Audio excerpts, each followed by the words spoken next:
സാമൂഹ്യമായിട്ടുള്ള ഭ്രഷ്ട് കൽപ്പിക്കാനുള്ള ആഹ്വാനം ഇതെല്ലാം നടക്കുന്നു എന്നുള്ളത് കേരളത്തെ സംബന്ധിച്ചിടത്തോളം എങ്ങനെയാണ് നമ്മുടെ നാട്ടിൽ ഇത്തരം മനുഷ്യത്വരഹിതമായിട്ടുള്ള കാര്യങ്ങൾ നമ്മുടെ നാട് ഭരിച്ചുകൊണ്ടിരിക്കുന്ന ഒരു പാർട്ടി തന്നെ നേതൃത്വം നൽകി മറ്റു പാർട്ടിക്കാരോട് ഇവിടെ കാണിക്കുന്നത് എന്താണെന്ന് എല്ലാവർക്കും അറിയാം. അല്ല BJP-ക്കാരോ അല്ലെങ്കിൽ പ്രതിപക്ഷത്തിരിക്കുന്നവരൊക്കെ ആണെങ്കിൽ അവരെ മനുഷ്യരായിട്ട് പോലും കണക്കാക്കാൻ തയ്യാറില്ലാത്ത ഒരു രാഷ്ട്രീയ പാർട്ടി സ്വന്തം പാർട്ടിക്കാരനായിട്ടുള്ള ഒരു സഹപ്രവർത്തകൻ, ദീർഘകാലം പാർട്ടിയുടെ ലോക്കൽ കമ്മിറ്റിയുടെ നേതാവായിരുന്ന ഒരാൾ, കുടുംബം മുഴുവൻ ആജീവനാന്ത കമ്മ്യൂണിസ്റ്റ് ആയിരുന്ന ഒരു കുടുംബം, ആ കുടുംബത്തിലെ ഒരു നാഥനെ, ഒരു പാവപ്പെട്ട മനുഷ്യനെ, ഓമനക്കുട്ടൻ എന്ന് പറയുന്ന ഒരാളെ ഒരു വാർഡിലെ തെരഞ്ഞെടുപ്പ് പരാജയത്തിന്റെ പേരിൽ കൊലയ്ക്ക് കൊടുത്ത സംഭവം നമ്മുടെ സാമൂഹ്യ മനസാക്ഷിയെ ആകെ ഞെട്ടിപ്പിച്ച ഒരു സംഭവമാണ്. പത്തനംതിട്ടയിലോ കോന്നിയിലോ മാത്രമുള്ള ഒരു പ്രശ്നമായിട്ട് ഇതിനെ കാണാൻ കഴിയില്ല. എല്ലായിടത്തും ഇത് തന്നെയാണ് സംഭവിച്ചുകൊണ്ടിരിക്കുന്നത്. വിശാലിക്കണമെന്ന് നമുക്ക് പറയാൻ കഴിയില്ല. വൈശാലികത എന്നോ മൃഗീയതയെന്നോ ഒന്നും പറയുന്നത് അതിനേക്കാൾ അപ്പുറത്താണ്. നമ്മുടെ നാട്ടിൽ തെരഞ്ഞെടുപ്പുകൾ നടക്കുന്നു, ജനാധിപത്യപരമായ ആളുകൾ മത്സരിക്കുന്നു, ചില ആളുകൾ ജയിക്കുന്നു, ചില ആളുകൾ തോൽക്കുന്നു. ജയിച്ചവരും തോറ്റവരും എല്ലാം ഒരുമിച്ച് പിന്നീട് നാട്ടിലെ ജനങ്ങൾക്ക് വേണ്ടി പ്രവർത്തിക്കുന്നു. അതാണ് ജനാധിപത്യം.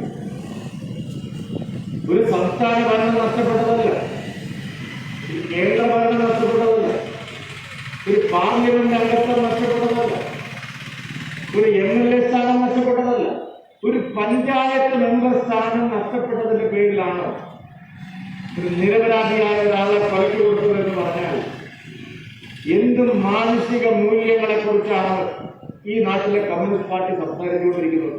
വിശാലമായ മാനവികതയെക്കുറിച്ച് സംസാരിക്കുന്നവരാണ്.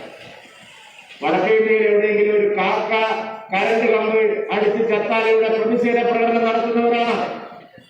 വടക്കോട്ട് നോക്കി എല്ലാ സമയവും വടക്ക് നോക്കി യന്ത്രം പോലെ ഇരിക്കുന്നവരാണ്. സ്വന്തം നാട്ടിൽ ഒരു പാർട്ടി പ്രവർത്തകനെ കൊലയ്ക്ക് കൊടുത്തു. അദ്ദേഹത്തിന്റെ ഭാര്യ പറഞ്ഞു, കുടുംബാംഗങ്ങൾ പറഞ്ഞു, ഞങ്ങൾക്ക് രക്ഷയില്ല, തെരഞ്ഞെടുപ്പ് കഴിഞ്ഞ ദിവസം മുതൽ ഞങ്ങൾക്ക് രക്ഷയില്ല, കൊല്ലുമെന്ന് ഭീഷണിപ്പെടുത്തി. ഒരു അന്വേഷണവുമില്ല, ഒരു പോലീസുമില്ല. ഇവിടെ സമ്മേളനത്തിന് കാവൽ നിൽക്കാൻ വന്ന പോലീസുകാരൊക്കെ ഇത്തരം മനുഷ്യത്വരഹിതമായിട്ടുള്ള സംഭവങ്ങളുടെ പിന്നിൽ പ്രവർത്തിച്ച ആളുകളെ കണ്ടെത്താൻ ഒരു ചെറുവിരൽ അനക്കാത്തത് അവരുടെ കുറ്റമുണ്ടല്ല, അവരുടെ മുകളിൽ സമ്മർദ്ദമുണ്ട്. CPM-ന്റെ ഉന്നത നേതാക്കന്മാർ അന്വേഷണം നടത്തുമെന്ന് നേരത്തെ പറഞ്ഞതാണ്. എന്താ അന്വേഷിക്കാത്തത്? അന്വേഷണത്തിൽ എന്താണ് അവർ കണ്ടെത്തിയതെന്ന് എല്ലാവർക്കും അറിയാം. കഴിഞ്ഞ കുറച്ചു കാലമായി CPM-നകത്ത് കടന്നുകൂടിയിട്ടുള്ള ഒരു ക്രിമിനൽ സംഘം ഒരു ഘട്ടത്തിൽ മത തീവ്രവാദ ശക്തികളുമായിട്ട് പോലും ബന്ധപ്പെട്ടതാണ്. അവരൊക്കെ പുതിയ കൂട്ടുകാരാണ് CPM-ന്. പേര് വേറെയായിരിക്കും, പക്ഷെ ഉള്ളിൽ സുഡാപ്പിയാണ് പലരും. SDPI-യാണ് അവരെ നയിക്കുന്നത്. ഉള്ളിന്റെ ഉള്ളിൽ അവരുടെ വികാരം അതാണ്. അങ്ങനെയുള്ള ചില ആളുകൾ ഇവിടെ എല്ലാം പാർട്ടി നേതൃത്വത്തിലേക്ക് കടന്നുകൂടിയിരിക്കുക. അവരാണ് ഇതിനൊക്കെ പിന്നിലില്ല. ആ ആളുകൾ ഏരിയ സെക്രട്ടറിയും മുതിർന്ന നേതാക്കന്മാരും ഭീഷണിപ്പെടുത്തിയത് കൊണ്ടാണ് ഓമനക്കുട്ടൻ മരിച്ചതെന്നുള്ളത് പകൽ പോലെ വ്യക്തമാണ്. എന്താണ് കേസെടുക്കാത്തത്, ചോദ്യം ചെയ്യാത്തത്? എന്താണ് പാർട്ടി ഇതിനെ കുറിച്ച് പരസ്യമായ നിലപാട് വ്യക്തമാക്കാത്തത്? ജില്ലാ കമ്മിറ്റി യോഗത്തിൽ ഇത് സംബന്ധിച്ച് ചർച്ചകളുണ്ടായി, പിന്നെ പറയാമെന്നാണ് പറഞ്ഞത്. ഇവിടുത്തെ ഏരിയ കമ്മിറ്റി യോഗത്തിൽ സംസാരിക്കാൻ വന്ന നേതാക്കന്മാർ പിന്നീട് വിശദീകരിക്കാമെന്നാണ് പറഞ്ഞത്. എന്താണ് ജില്ലാ സെക്രട്ടറി കഴിഞ്ഞ ദിവസം 7 ദിവസത്തെ എതിർപ്പുകൾക്ക് ശേഷം ഒരു പ്രാദേശിക CPM നേതാവിനും അവിടെ കടന്നു വരാൻ കഴിയാതെ ഏറെ കാലത്തിന് ശേഷം വീട്ടിൽ പോയിട്ട് എന്താണ് പറഞ്ഞത്? എന്താ ഉറപ്പുള്ളത്? അന്വേഷണം നടക്കുമോ? എന്താ പറയുക, FIR അന്വേഷിച്ചാൽ ആകാശം ഇനി വീഴുവോ? ഒരു മനഃപൂർവ്വമല്ലാത്ത നരഹത്യക്കെങ്കിലും കേസെടുക്കേണ്ടതല്ലേ? ആത്മഹത്യാ പ്രേരണയ്ക്ക് നിസ്സാര സംഭവമാണോ? ഒരാളെ വകവരുത്തും, ജീവിക്കാൻ സമ്മതിക്കില്ല, വെള്ളം ഒതുപ്പിച്ച് കിടക്കും എന്ന് പറഞ്ഞിരിക്കുന്നതിന് ദൃക്സാക്ഷികളുണ്ടല്ലോ, വിറ്റ്നസ് ഉണ്ടല്ലോ. എന്താ അവരെ ചോദ്യം ചെയ്യാത്തത്? അവരിൽ നിന്ന് മൊഴിയെടുക്കാത്തതല്ല. വെള്ളം ഒതുപ്പിച്ച് കിടത്തും എന്ന് പറഞ്ഞാൽ എന്താണ്? അങ്ങനെ പറഞ്ഞ ആളുകൾ ഇപ്പോഴും ആ വീടിന് പരിസരത്തുണ്ടല്ലോ. അവരുടെ മൊഴിയെടുക്കണ്ടേ? കേസ് അന്വേഷിക്കണ്ടേ? ആത്മഹത്യാ പ്രേരണ ക്രിമിനൽ കുറ്റമല്ല നമ്മുടെ രാജ്യത്ത്. ആഭ്യന്തര വകുപ്പ് പിണറായി വിജയനല്ല ഭരിക്കുന്നത്. എന്താണ് കേസെടുക്കാത്തത്? ഇത് ആദ്യത്തെ സംഭവമാണോ? ഇവിടെ ഏറെ കാലത്തിന് ശേഷം ഇടതുപക്ഷ മുന്നണിക്ക് ഒരു MLA കിട്ടി. തെരഞ്ഞെടുപ്പിലും ഉപതെരഞ്ഞെടുപ്പിലും ഒക്കെ അത് സ്വാഭാവികമാണ്. പക്ഷെ അതിനുശേഷം ഈ പ്രദേശത്ത് നടക്കുന്നത് എന്താണ്? ഗൂണ്ടായിസവും അക്രമവും മറ്റുള്ളവരുടെ എതിർ ശബ്ദങ്ങളെ അടിച്ചമർത്തലുമല്ലേ? എത്രയെത്ര സംഭവങ്ങൾ നടന്നിരിക്കുന്നു. കോന്നി ഉപതെരഞ്ഞെടുപ്പ് കഴിഞ്ഞ ഉടനെ പ്രത്യേകിച്ച് ചിറ്റാർ, തന്നിത്തോട്, തീരത്തോട് ഭാഗത്ത് മേൽക്കൈ നേടിയതിന് പുറകെ CPM-മായി ബന്ധമുള്ള, പിന്നീട് കോൺഗ്രസുമായി സഹകരിച്ച സാധാരണ കുടുംബത്തിലെ ഒരു പെൺകുട്ടിയോട് എന്താ കാണിച്ചത്? തന്നിത്തോട് വീട് കയറി ആക്രമിക്കുന്നു. ഈ കോവിഡ് ദുരിത കാലത്ത് അതിനെക്കുറിച്ച് വല്ല അന്വേഷണം ഉണ്ടായോ? വല്ല കേസുണ്ടായോ?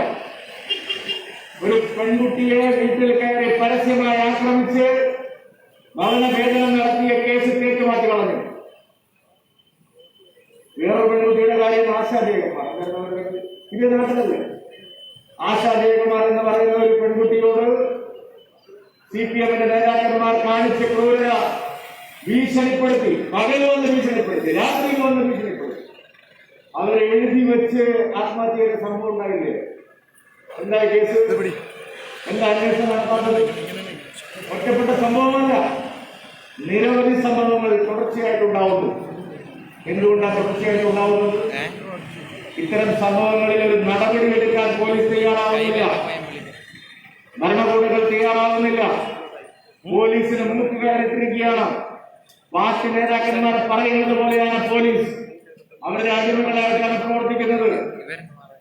എതിർ പാർട്ടിക്കാരുടെ പേരിൽ കള്ളക്കേസെടുത്ത് ജയിലിലടയ്ക്കുന്ന ആളുകൾ ഭരിക്കുന്ന പാർട്ടിക്കാരായതുകൊണ്ട് ന്യായമായ കേസുകൾ പോലും എടുക്കുന്നില്ല. ഇതാണ് കേരളത്തിലെ ക്രമസമാധാന നിലയുടെ സ്ഥിതി. ഓമനക്കുട്ടൻ എന്ത് തെറ്റാ ചെയ്തത്? സ്വന്തം വാർഡിൽ ഓമനക്കുട്ടൻ പറഞ്ഞാൽ എങ്ങനെയാണ് പാർട്ടിക്കാർ വോട്ട് മാറി ചെയ്യുക? നിങ്ങളെ പാർട്ടി ഇങ്ങനെയുള്ള പാർട്ടിയാണോ? പാർട്ടിക്കാർ വോട്ട് മാറി ചെയ്തിട്ടുണ്ടെങ്കിൽ അതിന്റെ ഉത്തരവാദിത്വം നിങ്ങളുടെ പാർട്ടിയും നിങ്ങളുടെ നയവുമാണ്. ഏതെങ്കിലും ഒരാൾ പറഞ്ഞാൽ കൈപ്പത്തിക്ക് വോട്ട് ചെയ്യാനുള്ളതാണ്, അല്ലെങ്കിൽ വേറെ ഏതെങ്കിലും പാർട്ടിക്ക് വോട്ട് ചെയ്യാനുള്ളവരാണ് നിങ്ങളുടെ പാർട്ടിക്കാര്. അത് നിങ്ങളുടെ പാർട്ടിയുടെ അപജയമാണ്. സ്വന്തം സ്ഥാനാർത്ഥിയെ നിർത്തി ആയിരക്കണക്കിന് സ്ഥലങ്ങളിൽ നിങ്ങൾ അങ്ങോട്ടും ഇങ്ങോട്ടും വോട്ട് മറിച്ചു കൊടുത്തിട്ടില്ലേ? BJP ജയിക്കേണ്ട ആയിരക്കണക്കിന് വാർഡുകളിൽ കേരളത്തിൽ നിങ്ങൾ അങ്ങോട്ടും ഇങ്ങോട്ടും വോട്ട് മാറ്റി കൊടുത്തിട്ടില്ലേ? കോൺഗ്രസിന് വോട്ട് ചെയ്തിട്ട് അതിനെ വേവലാതിപ്പെടുന്നത്? കോൺഗ്രസിനല്ലേ നിങ്ങൾ രാജ്യം കൊണ്ട് വോട്ട് ചെയ്യുന്നത്?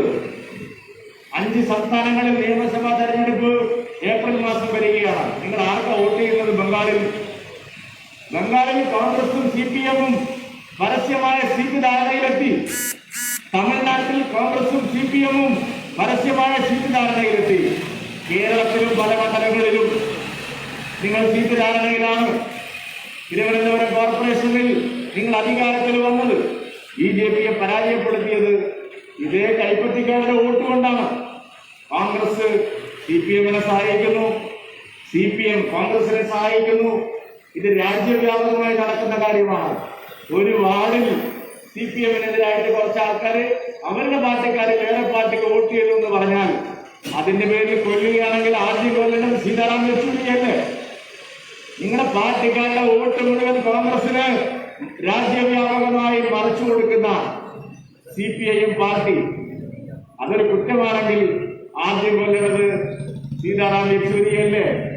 അയാളല്ലേ CPM-ന്റെ വോട്ട് മുഴുവൻ മറിച്ച് കോൺഗ്രസിന് കൊടുക്കുന്നത്?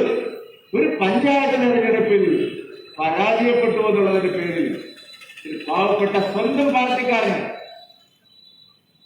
എന്തൊരു മര്യാദയാണത്? സ്വന്തം പാർട്ടിയിൽപ്പെട്ട ഒരാളെ, അതും ഒരു സാധാരണ മനുഷ്യനെ, വായിൽ വിരലിട്ടാൽ കടിക്കാത്ത ഒരാളെ, അല്ലെങ്കിൽ ഒരാൾ ആത്മഹത്യ ചെയ്യുന്നില്ലോ, അത്രയും ഭയപ്പെട്ട ഒരാളെ, നിങ്ങളുടെ അക്രമവും മുഷ്കും എന്താണെന്ന് ശരിക്കും അറിയാവുന്നതുകൊണ്ടാണ് അദ്ദേഹം ഭയപ്പെട്ടത്.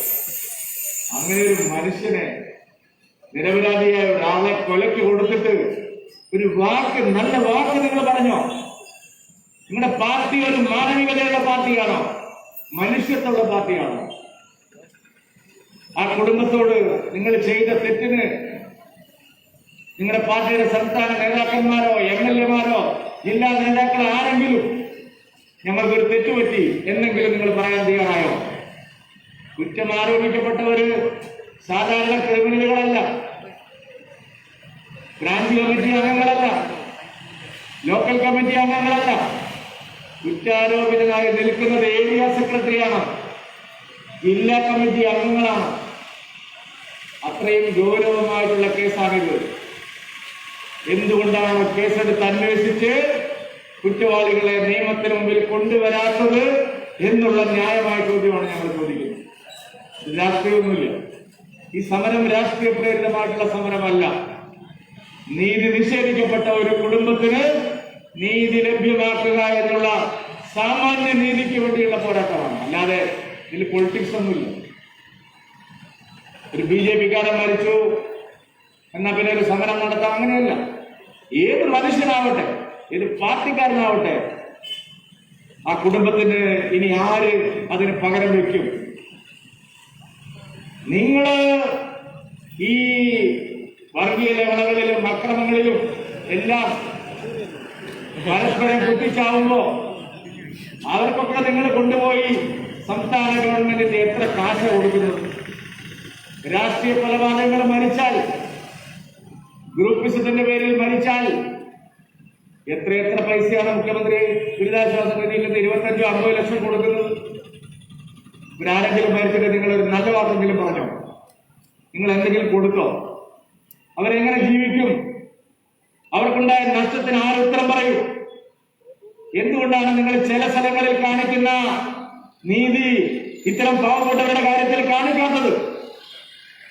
എന്താണ് നിങ്ങൾക്ക് ഈ സംഭവത്തെ കുറിച്ച് പൊതുജന മധ്യത്തിൽ പറയാനുള്ളത്? ഞങ്ങൾ അത്ര ചോദിക്കുന്നുള്ളൂ. ആശാ ജയകുമാറിന്റെ കാര്യത്തിൽ നിങ്ങൾ എന്ത് നിലപാടാണ് സ്വീകരിച്ചത്? ഓമനക്കുട്ടന്റെ കാര്യത്തിൽ നിങ്ങൾ എന്ത് നിലപാടാണ് സ്വീകരിച്ചത്? ഈ നിലപാടിനെയാണ് ജനങ്ങൾക്കിടയിൽ പ്രവർത്തിക്കുന്ന ഒരു പാർട്ടി എന്നുള്ള നിലയിൽ ഞങ്ങൾ ചോദ്യം ചെയ്യാൻ ആഗ്രഹിക്കുന്നത്. അതുകൊണ്ടാണ് ആ സംഭവത്തിൽ കുറ്റവാളികളായിട്ടുള്ള ആളുകളെ നിയമത്തിന് മുമ്പിൽ കൊണ്ടുവരണമെന്നുള്ള ആവശ്യം ഉന്നയിച്ചുകൊണ്ടുള്ള സമരത്തിന് ഞങ്ങൾ മുമ്പോട്ട് വന്നിരിക്കുന്നു. നിങ്ങളുടെ പാർട്ടി വേറെ ഏതെങ്കിലും ആളുകളായിരുന്നെങ്കിൽ എന്തെല്ലാം നല്ല കാര്യങ്ങൾ ചെയ്തു കൊടുക്കുമായിരുന്നു. വല്ല സ്വർണ്ണക്കള്ളക്കടത്തുകാരനോ ഡോളർ കടത്തുകാരനോ ഹവാല ഇടപാടുകാരനോ ഒക്കെ ആയിരുന്നു നിങ്ങൾ ഓടിയെത്തുമായിരുന്നില്ലേ? വല്ല ശിവശങ്കറിന്റെ ആൾക്കാരോ സ്വപ്ന സുരേഷിന്റെ ആൾക്കാരോ ഒക്കെ ആയിരുന്നെങ്കിൽ നിങ്ങൾ വിദേശ രാജ്യത്ത് വേണമെങ്കിൽ പോയിട്ട് സഹായം ചെയ്തു കൊടുക്കില്ലേ? പണക്കാരാണെങ്കിൽ നിങ്ങൾ എല്ലാ കവർത്തും മറക്കില്ലേ?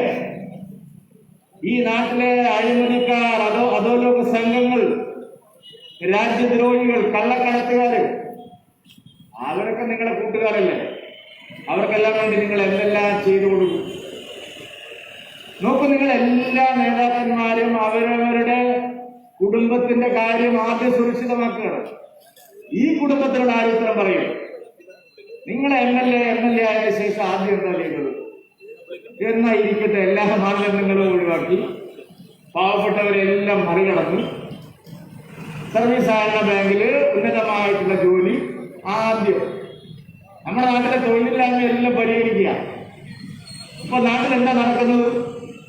ഇന്നത്തെ പത്രത്തിൽ വന്നിരിക്കുന്നത് ഷംസീർ MLA, വലിയ നേതാവാണ് ഇവരുടെ. ഷംസീർ MLA-യുടെ ഭാര്യയ്ക്ക് അനധികൃതമായി സർവകലാശാല നിയമനം നടത്താൻ ശ്രമം നടത്തി. ഞങ്ങൾ സമരം ചെയ്തു, അത് പോയി. റഹീമിന്റെ ഭാര്യയ്ക്ക് അതുപോലെ ശ്രമം നടത്തി, അത് ഞങ്ങൾ സമരം ചെയ്തു, അത് പോയി. വൈസ് പ്രസിഡന്റ് എന്താണ് നമ്മുടെ MLA സെക്രട്ടറി, ജോയിന്റ് സെക്രട്ടറി എന്താണ്? അയാളുടെ ഭാര്യയ്ക്ക് വയ്യാത്ത പുഴയില് അനധികൃത നിയമനം. പിന്നെ ഒരു നേതാവിന്റെ ജോലി മാത്രം ഞങ്ങൾ കളയാൻ പറ്റിയില്ല. കാരണം അത് ഭർത്താവ് ഉദ്യോഗമായതുകൊണ്ട് മുഖ്യമന്ത്രിയുടെ മകളെ എല്ലാ ഡിവൈഎഫ്ഐ നേതാക്കന്മാർക്ക് ജോലി കിട്ടി, അല്ലെ അവരുടെ ഭാര്യയ്ക്ക് ജോലി കിട്ടി. അഖിലേന്ത്യാ പ്രസിഡന്റിന് മുഖ്യമന്ത്രിയുടെ മകളെ കല്യാണം കഴിയും. ഞാൻ ചോദിക്കട്ടെ, ഈ നാട്ടിലെ പാവപ്പെട്ട ചെറുപ്പക്കാരെ പബ്ലിക് സർവീസ് കമ്മീഷൻ പരീക്ഷ എഴുതി ലക്ഷക്കണക്കിന് ആളുകൾ റാങ്ക് ലിസ്റ്റിൽ വന്ന് തൊഴിൽ കാത്ത് കിടക്കുകയാണ്. അവർക്കാർക്കെങ്കിലും തൊഴിൽ കൊടുക്കാൻ നിങ്ങൾ തയ്യാറായോ? MLA ആയ പിന്നെ എന്തെല്ലാം സൗകര്യങ്ങളാ? എന്നാ പിന്നെ അതിന്റെ ഇടയിൽ കൂടി എന്തിനാണ് ഭാര്യയ്ക്ക് അനധികൃതമായിട്ട് ജോലി സമ്പാദിച്ചു കൊടുക്കുന്നത്? നിങ്ങളുടെ MLA മാരും ഈ കോടിയേരി ബാലകൃഷ്ണനെ അഴിമതിയും മയക്കുമരുന്ന് കേസുമൊക്കെ ബന്ധപ്പെട്ടിട്ടാണ് ഒഴിവാക്കിയത്.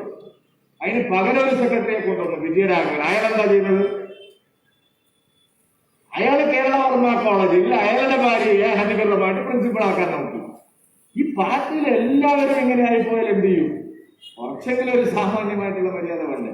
എല്ലാവരും അവരവരുടെ കുടുംബത്തെ നന്നാക്കണം ആദ്യം. അങ്ങനെയുള്ള ഒരു പാർട്ടിയാണ് നിങ്ങൾ ആലോചിക്കണം. അങ്ങനെയുള്ള ഒരു പാർട്ടിയാണ് ഈ പാവപ്പെട്ട ഓമനക്കുട്ടന്റെ കുടുംബത്തെ അനാഥമാക്കിയത്. എന്ത് സാമാന്യ നീതിയാണ് നിങ്ങൾ അവരോട് കാണിക്കുന്നത്? നിങ്ങളുടെ MLA മാരും മന്ത്രിമാരും മുഖ്യമന്ത്രിയും കുടുംബാംഗങ്ങളും എല്ലാവരും അവരവരുടെ കീശ വീർപ്പിക്കാൻ ആവശ്യമായിട്ട് ഭരണത്തെ ഉപയോഗിക്കുകയാണ്. എന്നാൽ ഈ പാവപ്പെട്ട ജനങ്ങളെ ഇങ്ങനെ കൊലപ്പെടുത്തിയിട്ട് കൊന്നൊടുക്കിയിട്ട് അവർക്ക് എന്തെങ്കിലും നിങ്ങൾ ചെയ്തു കൊടുക്കുന്നത്? ഈ ചോദ്യം ന്യായമാണോ അല്ലയോ എന്നുള്ളതാണ് ഞങ്ങൾ ഈ നാട്ടിലെ സാധാരണ ജനങ്ങളോട് ചോദിക്കുന്നത്. ഈ ചോദ്യം ആരെങ്കിലും ചോദിക്കട്ടെ. ഈ കോന്നിയിൽ ഇത്രയും സംഭവങ്ങൾ തുടർച്ചയായിട്ടുണ്ടാവുന്നു. എന്തുകൊണ്ടാണ് കോന്നിയിൽ ആരും ചോദ്യം ചെയ്യാത്തത്? സാധാരണ ജനങ്ങളുടെ മുമ്പിൽ ഞങ്ങൾ വെക്കുന്നു. ഈ ചോദ്യം ചോദിക്കേണ്ട ചോദ്യമല്ലേ? ഇതിനെതിരെ ആരെങ്കിലും പ്രതികരിച്ചില്ലെങ്കിൽ നാളത്തെ തലമുറ നമ്മളോട് ചോദിക്കില്ലേ? രാഷ്ട്രീയ പ്രവർത്തനം എന്തിനു വേണ്ടിയാണ്? രാഷ്ട്രീയ പ്രവർത്തനം എന്ന് പറഞ്ഞാൽ ഇത്തരം അനീതികൾക്കെതിരായിട്ടുള്ള പോരാട്ടമാണ് എന്ന് മനസ്സിലാക്കിക്കൊണ്ടാണ് ഭാരതീയ ജനതാ പാർട്ടി ഈ സമരം ഈ കാര്യം ഏറ്റെടുത്ത് മുന്നോട്ട് കൊണ്ടുപോകുന്നത്. ഞാൻ മറ്റു കാര്യങ്ങളിലേക്കൊന്നും സമയം വൈകിയതുകൊണ്ട് കടക്കുന്നില്ല. നമ്മുടെ സംസ്ഥാനത്തിന്റെ സ്ഥിതി എന്താ, ഈ നാട്ടിലെ പാവപ്പെട്ടവരുടെ കാര്യം എന്താ, ഒന്നും മുഖ്യമന്ത്രി എല്ലാ ദിവസവും പത്രസമ്മേളനം നടത്തിയും പ്രചരണം നടത്തിയും കുറേ വികസന പദ്ധതികൾ നമ്മുടെ കോന്നി പിന്നെ MLA ചെയ്യുന്നത് പോലെ എല്ലാം പ്രഖ്യാപിക്കുക. ഇത് എവിടെയാ സാധനമുള്ളതെന്ന് ചോദിച്ചാൽ എവിടെയും കാണാനില്ല. വെള്ളത്തിൽ വരച്ച പോലെയാണ്, പിന്നെ കാണാനില്ല. അപ്പൊ കാണുന്നത് മാത്രമേ ഉള്ളൂ. മിനിഞ്ഞാന്ന് മുഖ്യമന്ത്രി 2.5 ലക്ഷം വീടുകളുടെ താക്കോൽ ദാനം നിർവഹിച്ചു. സംസ്ഥാന ഗവൺമെന്റ് പണി കൊടുത്ത വീടുകളാണ് എന്ന് എല്ലാ പത്രങ്ങളിലും പരസ്യം കൊടുത്തു. 2.5 ലക്ഷം വീടുകളുടെ താക്കോൽ ദാനവും പാലുകാച്ചിലും. ഞാൻ വിചാരിച്ചു ഇത് എവിടുത്തെ 2.5 ലക്ഷം വീട്? പിന്നെ അർബൻ PMAY ആണ്. നമ്മുടെ മുനിസിപ്പാലിറ്റികളിൽ നരേന്ദ്രമോദി സർക്കാർ അതിന്റെ പണം കൊണ്ട് നടപ്പാക്കുന്ന അർബൻ പ്രൈം മിനിസ്റ്റർ ആവാസ് യോജനയാണ്. 3/4 തുകയും കേന്ദ്ര സർക്കാരാണ്. ചെറിയൊരു ശതമാനം തദ്ദേശ സ്ഥാപനങ്ങൾ കൊടുക്കണം. ബാക്കി വ്യക്തിഗത ചെറിയൊരു നീക്കിയിരിപ്പ്. 2 ടൈപ്പിലാണ്. ഒന്ന് ബാങ്കുകൾ വഴിയുള്ള ധനസഹായം, 2 അർബൻ PMAY നടപ്പാക്കുന്ന വീടുകളെല്ലാം സംസ്ഥാന ഗവൺമെന്റിന്റെ വീടുകളാണ് എന്ന് പറഞ്ഞുകൊണ്ട് നാട് ഭരിക്കുന്ന ഒരു മുഖ്യമന്ത്രിക്ക് നാണമാവില്ലേ? 2 ലക്ഷം വീടുകൾക്ക് നിങ്ങളുടെ ഗവൺമെന്റ് എന്ത് കാശാണ് ചെലവഴിച്ചത്? നിങ്ങൾ ജനങ്ങളോട് പറയാൻ തയ്യാറുണ്ടോ? പച്ചക്കള്ളമല്ല നിങ്ങൾ പ്രചരിപ്പിക്കുന്നത്. തലേ ദിവസം ആലപ്പുഴ ബൈപ്പാസ് കേരള ഗവൺമെന്റിന്റെ പദ്ധതി. ആലപ്പുഴ ബൈപ്പാസ് എങ്ങനെയാണ് കേരള സർക്കാരിന്റെ പദ്ധതിയാവുന്നത്? 50% തുകയും കേന്ദ്ര സർക്കാരിൻ്റെതാണ്. 46 കൊല്ലമായി ആലപ്പുഴ ബൈപ്പാസ് തുടങ്ങിയിട്ട് ഇത്രയും കാലമായിട്ട് ഇവിടെ നടപ്പാക്കാൻ കഴിഞ്ഞില്ല. മോദി ഗവൺമെന്റ് വന്നപ്പോഴാണ് അതിന് ജീവൻ വെച്ചത്, പണം കൊടുത്തത്. അത് പൂർത്തിയാക്കിയത് ദേശീയപാത വികസനത്തിന് വേണ്ടി നരേന്ദ്രമോദി സർക്കാർ എടുക്കുന്ന ചടുലമായിട്ടുള്ള തീരുമാനങ്ങളുടെയും പണം നീക്കി വെക്കുന്നതിന്റെയും പേരിലാണ്. അതും സർക്കാരിന്റെ പദ്ധതി. ഇവിടെ ജൽജീവൻ മിഷൻ ഉണ്ട്, കുടിവെള്ള പദ്ധതി. എല്ലാ വീടുകളിലും വാട്ടർ ടാപ്പ് വെച്ചിട്ട് വെള്ളം നല്ല കുടിക്കാൻ വെള്ളമെത്തുക. ആരുടെ പദ്ധതിയാ? ഒരു രൂപ നിങ്ങൾക്ക് ചെലവുണ്ടോ? ജൽജീവൻ മിഷൻ പഞ്ചായത്ത് തെരഞ്ഞെടുപ്പ് കാലത്ത് എല്ലാ വീടുകളിലും ചെന്ന സഖാക്കൾ പറഞ്ഞില്ല, പൈപ്പ് വേണോ, വെള്ളം തരാം, വീടുകളിൽ പൈപ്പ് വെച്ചോ. പിണറായിയുടെ പദ്ധതി എത്ര ചെലവ്?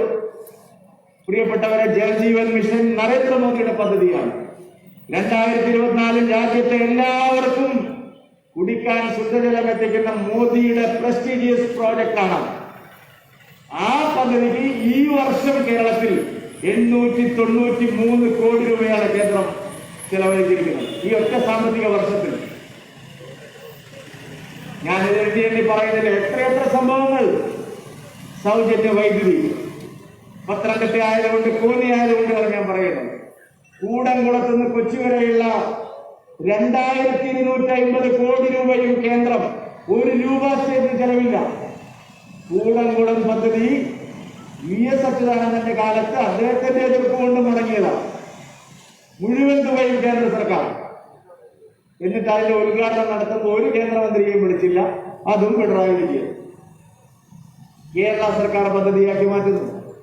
എല്ലാം അടിച്ചു മാറ്റുകയാണ്. കേന്ദ്ര സർക്കാരിന്റെ പദ്ധതികൾ പേര് മാറ്റി, വകമാറ്റി സ്വന്തം പദ്ധതികളാക്കി പ്രഖ്യാപിക്കുന്നതല്ലാതെ നിങ്ങൾ എന്താണ് ജനങ്ങൾക്ക് വേണ്ടി ചെയ്യുന്നത്? ഇവിടെ സൗജന്യ ഭക്ഷ്യധാന്യങ്ങൾ കൊടുക്കുന്നു കോവിഡ് കാലത്ത്. ആരാ അതിന്റെ പണം കൊടുക്കുന്നത്? കേന്ദ്ര സർക്കാർ ഓരോ പാവപ്പെട്ടവനും പ്രതിമാസം 5 കിലോ അരിയും 1 കിലോ കടലയോ പയറോ എല്ലാ മാസവും കൊടുക്കുന്നു. അത് കഴിഞ്ഞ് പാവപ്പെട്ടവന് സംസ്ഥാന ഗവൺമെന്റ് കൊടുക്കുന്ന അരിയുടെ 1 കിലോയ്ക്ക് 26 രൂപയും കേന്ദ്ര സർക്കാർ കൊടുക്കുന്നതാണ്, മോദി സർക്കാർ കൊടുക്കുന്നതാണ്. നിങ്ങൾക്ക് എന്താ ചെലവ്? നിങ്ങൾക്ക് PC ജോർജ് പറഞ്ഞതുപോലെ ഇത് സഞ്ചിയിലാക്കി വീട്ടിൽ കൊണ്ടു കൊടുക്കുന്ന ജോലി അല്ലാതെ നിങ്ങൾക്ക് എന്താണുള്ളത്? മോദി സർക്കാർ കൊടുത്തയച്ച പയർവർഗ്ഗങ്ങൾ 2 മാസം നിങ്ങൾ കേരളത്തിലെ ജനങ്ങൾ കൊടുത്തില്ല. അത് നിങ്ങൾ വകമാറ്റി നിങ്ങളുടെ കിറ്റിലേക്ക് മാറ്റി. കോടിക്കണക്കിന് രൂപ അടിച്ചു മാറ്റിയിട്ട് 250 രൂപയുടെ ഒരു കിറ്റ് കൊടുത്താൽ എല്ലാവരും അടങ്ങിയിരിക്കണം എന്നുള്ളതാണോ നിങ്ങൾ തീരുമാനിച്ചിരിക്കുന്നത്? ഇതല്ലേ ഈ നാട്ടിൽ നടക്കുന്നത്? പ്രിയപ്പെട്ടവരെ, ഏത് കാര്യത്തിലാണ് സംസ്ഥാന ഗവൺമെന്റിന് നാട്ടിലെ ജനങ്ങളെ സേവിക്കുന്നു എന്ന് പറയുന്ന നിങ്ങൾ എന്താണ്? നിങ്ങൾക്ക് എവിടുന്ന വരുമാനം?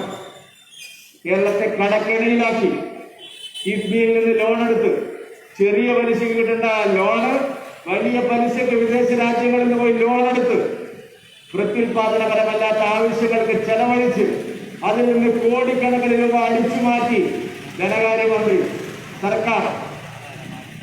ലൈഫ് മിഷന്റെ കാര്യം നമ്മൾ പറയേണ്ടതില്ലല്ലോ. പ്രളയം കഴിഞ്ഞതിന് ശേഷം വിദേശത്ത് പോയി കൈനീട്ടി യാചിച്ചുകൊണ്ടുവന്ന കോടിക്കണക്കിന് രൂപ മുഴുവൻ നിങ്ങൾ അടിച്ചു മാറ്റി. സർവത്ര അഴിമതിയും കൊള്ളരുതായ്മയും. ഇതല്ലേ ഇവിടെ നടക്കുന്നത്? ഇതെല്ലാം സഹിച്ച് ജനങ്ങള്, ആ ജനങ്ങളോടാണ് നിങ്ങളുടെ പാർട്ടിക്കാർ വന്ന് അവിടെ ആരോ വോട്ട് മാറ്റി ചെയ്തു എന്നുള്ളതിന്റെ പേരിൽ ഇതുവരെ ആരും കേൾക്കേണ്ട കാര്യമാണ്. ഒരു കൊലപാതകത്തിന് തുല്യമായിട്ടുള്ള സംഭവം ഉണ്ടായിരിക്കുന്നത്. പ്രിയ സുഹൃത്തുക്കളെ, ഇത് അനീതിയാണ്. ഇത് വെച്ച് ഉറപ്പിക്കാൻ പറ്റാത്ത കാര്യമാണ്. ഇതിനെതിരായിട്ടുള്ള ശക്തമായിട്ടുള്ള ജനവികാരം ഇവിടെ ഉയർന്നു വരണം. പോലീസ് കേസെടുക്കണം, ശക്തമായിട്ട് ചോദ്യം ചെയ്യണം, ആളുകളെ തെളിയിക്കണം. ഏത് കേസും തെളിയിക്കാൻ കഴിയുന്ന മിടുക്കന്മാരായിട്ടുള്ള പോലീസുകാർ ഇവിടെ ഉണ്ട്. ആ കുടുംബത്തിന് നീതി ലഭിക്കണം. അതിനുവേണ്ടിയുള്ള പോരാട്ടമാണ്.